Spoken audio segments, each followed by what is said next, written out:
के gas plant पर Iran ने हमला कर दिया, बड़ी खबर आ रही है।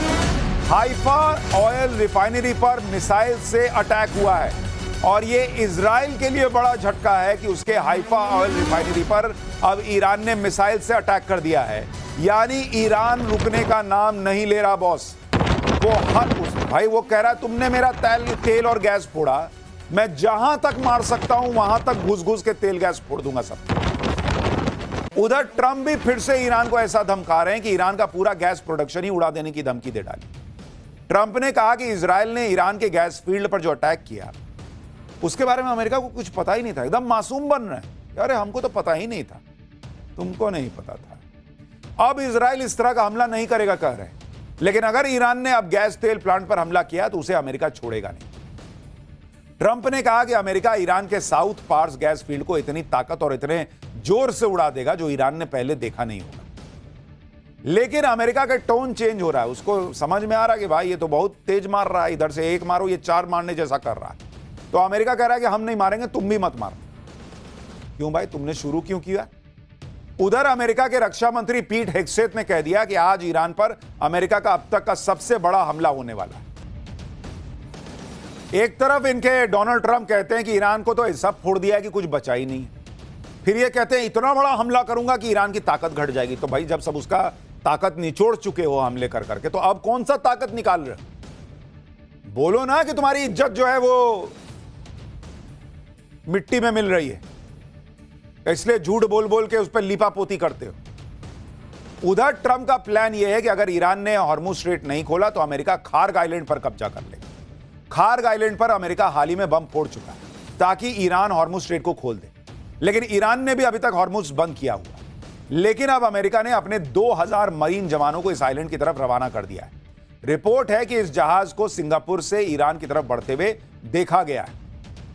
अमेरिका के रक्षा मंत्री पीट हेग्सेथ ने ईरान को धमकाते हुए कहा कि अगर ईरान हॉर्मुज के रास्ते में अड़ंगा डालेगा तो अमेरिका उसके उस खार्ग आइलैंड पर कब्जा कर लेगा। लेकिन ईरान कह रहा है कि कुछ भी करके देख लो, ईरान झुकेगा नहीं। ईरान तो वेट कर रहा है, ईरान बैठा हुआ है कि तुम भेजो अपने सैनिक। जो ड्रोन हम अमेरिका तक नहीं भेज पा रहे, जो मिसाइलें हम अमेरिका तक नहीं मार पा रहे, तुमको ईरान के लोगों को मारने में मजा आता है। ईरान कह रहा तुम भेजो ना, हम मार के बताते हैं तुमको कैसे तुम्हारे सैनिकों को मारेंगे। सिर्फ अमेरिका के संसाधन, अमेरिका का पैसा ही बर्बाद होगा, ईरान कह रहा अगर तुम ये सब करोगे। ईरान युद्ध लड़ने के लिए ट्रंप ने अमेरिका में $200 बिलियन मांगे। इस पर भी ईरान के विदेश मंत्री ने कह दिया कि यह युद्ध ईरान के लोगों और अमेरिका के लोगों पर थोपा गया। युद्ध को अभी सिर्फ 3 हफ्ते हुए हैं और ये $200 बिलियन मांगने लगे। अमेरिका के आम नागरिक इसके लिए नेतन्याहू और अमेरिका में नेतन्याहू के लोगों को थैंक यू कह सकते हैं कि लाखों crore dollar Israel first tax के तौर पर लगने वाले हैं, जो अमेरिका की अर्थव्यवस्था को ही बर्बाद करके रख देगा। यानी ईरान जो है वो अमेरिका की पब्लिक को पिन मार रहा है कि देख भाई, मेक अमेरिका ग्रेट अगेन बनाने आए थे ये भाई साहब, ये इजराइल के इशारों पे नाच रहे हैं, उसके लिए काम कर रहे हैं। तुम टैक्स भर रहे हो, इजराइल का काम हो रहा है। मार दिया पिन। वहां पब्लिक जो है वो कर, हाँ यार ये तो सही कर रहा है। देखिए बात सही भी है, जितना पैसा अमेरिका ने करीब 3 साल के यूक्रेन युद्ध में खर्च नहीं किया, उससे कहीं ज्यादा रकम वो 3 हफ्ते में ईरान के खिलाफ लगाने वाला है। आप देखिए कि यूक्रेन युद्ध पर अगर आप देखेंगे अमेरिका का खर्च कितना रहा है, अमेरिका का खर्च अगर आप देखने बैठेंगे कि वो कितना युद्ध पे खर्च किया, तो जो यूक्रेन युद्ध है, यूक्रेन वॉर, उसमें अगर आप देखेंगे 2022 से 2025 की बात कर रहा हूं, उसमें अमेरिका ने कितना खर्चा किया? 16 लाख करोड़ रुपए 3 साल में बॉस, 16 लाख करोड़ रुपए। और ईरान युद्ध में, ईरान वॉर में अमेरिका कितना खर्च कर रहा है? 9,000 करोड़ CR पर डे खर्च कर रहा है बॉस, पर डे। और 20 दिन में इसका मतलब यह है ऑलमोस्ट 2 लाख करोड़ रुपए वो खर्च कर चुका है, 2 लाख करोड़ रुपए 20 दिन में। और बजट मांग रहा है कि 18 लाख करोड़ रुपया और दो। तो आप देखिए कि 2 लाख करोड़ इधर और 18 लाख करोड़ का बजट मांग रहा है, तो 20 लाख करोड़ हो गया। तो जितना 3 साल में खर्च नहीं किया यूक्रेन युद्ध में, उससे ज्यादा तो ईरान में खर्चा कर देगा। तो ईरान कह रहा कि मारो, हमको क्या है। हम थोड़े कहते हैं कि हम दुनिया के सबसे बड़े देश हैं, हम दुनिया के सबसे ताकतवर देश हैं, हम पूरी दुनिया को चला रहे हैं। डुबाओ, फाड़ो पैसा, अपना डॉलर फाड़ फाड़ के फेंकते जाओ, जलाते जाओ, हमको क्या, हमको तो मार नहीं बैठे हो ना, हम तो मार ही रहे हैं, तुम्हारी इकोनॉमी मार के मर जाएंगे, ईरान कह रहा है। सोचिए ऐसे युद्ध में बेतहाशा खर्च हो रहा है, जिस युद्ध में ट्रंप अपना कोई मकसद भी नहीं बता पा रहे। भाई को पता ही नहीं है कि किस बात का पैसा खर्च कर रहा है। ब्याह में नाच रहे हो कि ऐसे ऐसे ऐसे उड़ा रहे हो, पब्लिक का पैसा उड़ा रहे हो तुम।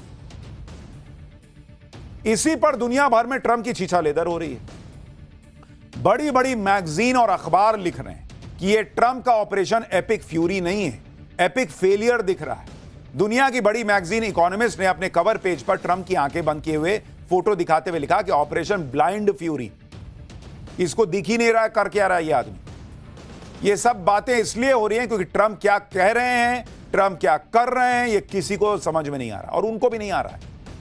ट्रंप जिस रूस के तेल से सबसे ज्यादा नफरत करते थे, उस तेल पर दुनिया से कह दिया कि जाओ जाके खरीद लो। ईरान के जिस तेल पर अमेरिका ने सैंक्शन लगा रखा था, अब अमेरिका उसके बारे में क्या कह रहा है, सुनिएगा, आपका दिमाग हिल जाएगा। कह रहा है कि उस पर से भी सैंक्शन हटा देंगे, जो समुद्र में ईरान का तेल खड़ा है, जहाज में पड़ा है, कह रहा है उस पर से भी सैंक्शन हटा देंगे, वो भी ले लो। क्या हालत हो गई तुम्हारी अमेरिका, क्या हालत हो गई सोचिए। रूस को मारने चले थे, रूस को मार नहीं पाए। रूस यूक्रेन युद्ध रुकवाने चले थे, वो रोक नहीं पाए। चाइना को डैमेज करने चले थे, वहां जिनपिंग हंस रहा है क्या किया ये आदमी। और यहां ईरान से लड़ रहे हो और दुनिया से कह रहे हो कि ईरान का तेल भी खरीद लो भाई। ऐसा तो उसी एक जानवर के साथ होता है जो अपना पूंछ पकड़ने के लिए गोल गोल घूमता, पकड़ नहीं पाता। वही अमेरिका का हाल हो गया। अगर ट्रंप ऐसे ही युद्ध बिना मतलब के खींचते रहे तो फिर दुनिया में हाहाकार मच जाएगा, क्योंकि बात सिर्फ तेल और गैस की नहीं है। अगर आप ओवरऑल दुनिया के हालात देखेंगे तो खाड़ी देशों से आने वाले फर्टिलाइजर की कमी की वजह से फूड क्राइसिस को खतरा है। 4.5 करोड़ लोगों के भूखमरी की चपेट में आने का खतरा है। कई एक्सपर्ट यह दावा कर रहे हैं कि अगर युद्ध 10 दिन और चल गया ना तो ग्लोबल रिसेशन आने का डर है, मंदी आ जाएगी दुनिया में। जब यह युद्ध शुरू हुआ तब से ग्लोबल स्टॉक 4.5% गिर चुके हैं। वर्ल्ड जीडीपी को 4 से 5% का झटका लगने का खतरा है। दुनिया भर में ऑयल और गैस के दाम बढ़ रहे हैं। युद्ध का इंपैक्ट ऐसा पड़ रहा है कि ईरान के कल के अटैक के बाद यूरोप में गैस की कीमत 35% बढ़ चुकी है। खाड़ी देशों से दुनिया को सिर्फ ऑयल और तेल ही नहीं मिलता, बल्कि फर्टिलाइजर यानी खाद की भी सप्लाई होती है। इसलिए आने वाले दिनों में फूड क्राइसिस के बढ़ने की चिंता है। दुनिया का 20% फर्टिलाइजर यानी खाद और 46% यूरिया खाड़ी देशों से आता है बॉस। अगर हॉर्मुज स्ट्रेट बंद ही रहा तो दुनिया के कुल खाद व्यापार का 1/3 हिस्सा बाधित हो सकता है। नाइट्रोजन खाद की कीमत दोगुनी हो सकती है और फॉस्फेट खाद की कीमत करीब 50% बढ़ सकती है दुनिया भर में। एशिया के देश खाड़ी के फर्टिलाइजर पर सबसे ज्यादा निर्भर है। 35% यूरिया, 53% सल्फर और 64% अमोनिया एशिया को जाता है। भारत खास तौर पर खाड़ी देशों पर निर्भर है। भारत अपना 40% से ज्यादा यूरिया और फॉस्फेट खाद यहीं से मंगाता है। खाड़ी का फर्टिलाइजर सबसे ज्यादा भारत, ब्राजील और चीन लेते हैं। ये तीनों ही देश दुनिया के सबसे बड़े खाद्यान्न उत्पादक भी हैं। यानी बात सिर्फ भारत के लिए कोई चिंता की बात है ऐसी नहीं है, पूरी दुनिया के लिए चिंता की बात है। एक साथ दुनिया पर कई संकट आ रहे हैं। Energy crisis, fertiliser crisis, food supply chain crisis, और इन सब से दुनिया को निपटना है। इसलिए लोग यही मना रहे हैं कि भाई किसी तरह यह युद्ध खत्म हो जाए, क्योंकि इतने सारे क्राइसिस नहीं होते तो लोग कहते कि जाओ डोनाल्ड ट्रंप तुम उधर कोने में लड़ते रहो, हमको फर्क नहीं पड़ता। लेकिन दिक्कत यह है कि यह युद्ध ट्रंप और अमेरिका ने शुरू किया, पिस पूरी दुनिया रही। ईरान युद्ध की वजह से करीब 95 देश ऐसे हैं जहां तेल महंगा हो चुका है बॉस। कुछ देश ऐसे भी हैं जहां हर महीने के आखिर में फ्यूल के दाम चेंज होते हैं, तो आशंका है कि कई और देश अपने यहां फ्यूल के दाम बढ़ा सकते हैं। लेकिन बॉस आप देखिए, इस संकट में भी भारत के लिए राहत की बात यह है कि अभी तक कम से कम भारत में पेट्रोल डीजल के दाम नहीं बढ़े। और आप देखिए दुनिया में जो हालात हैं उस बीच भारत अभी भी कितनी मजबूत स्थिति से टिका हुआ है, आपको देखना चाहिए। तेल के दाम बढ़े दुनिया में, कहां कितने बढ़े बॉस? अगर आप देखेंगे आज की डेट में अमेरिका में, जहां का ये रायता दुनिया भर में फैला हुआ है, वहां 16.5% तेल की कीमत बढ़ चुकी है। चीन में ऑलमोस्ट 10.4% तेल की कीमत जो है वो बढ़ चुकी है। सब ऊपर जा रहा है मामला। सिंगापुर को देखिए, सिंगापुर के अंदर तेल की कीमत जो है वो ऑलमोस्ट 16% बढ़ चुकी है। जर्मनी में देखिए, सबका आपको राउंड फिगर बता रहा हूं, जर्मनी में ऑलमोस्ट 13% बढ़ गई है। कनाडा में देखिए बॉस, कनाडा में तो ऑलमोस्ट 28% तेल की कीमत बढ़ चुकी। इसी तरह आप फ्रांस में देखिए, फ्रांस के अंदर तेल की कीमत ऑलमोस्ट 6% बढ़ गई है। यह डेटा 23 फरवरी से 11 मार्च के बीच का आपको बढ़ा रहा हूं। लेकिन अगर आप भारत में देखेंगे, आज की डेट में भारत में तेल की कीमत कितनी बढ़ी? 0% बॉस। इकलौता अपना भारत है जो इस युद्ध के संकट के बीच भी टिका हुआ है। लेकिन समस्या यह है कि इतना रायता फैलाइएगा तो कितने दिन चलेगा, क्योंकि हम इतना इंपोर्ट करते हैं, कितने दिन इसको पकड़ के रख पाएंगे। लेकिन दुनिया भर में इंपैक्ट पड़ रहा है। भारत में पेट्रोल डीजल के दाम नहीं बढ़ रहे, लेकिन अगर यह युद्ध ऐसे ही चलता रहेगा तो आगे क्या होगा इसकी कोई गारंटी नहीं है। क्योंकि आप यह भी देखें कि ईरान युद्ध में 2 हफ्ते में ही भारत में एलपीजी को लेकर चिंताजनक स्थिति बन गई। पीएम मोदी इस बात को समझते हैं कि अगर युद्ध और भड़का, एनर्जी हब पर हमले होते रहे तो दुनिया तबाह हो जाएगी। और सबसे बड़ा नुकसान हमारा ही है भाई, भारत का, क्योंकि हम फास्टेस्ट ग्रोइंग इकोनॉमी है।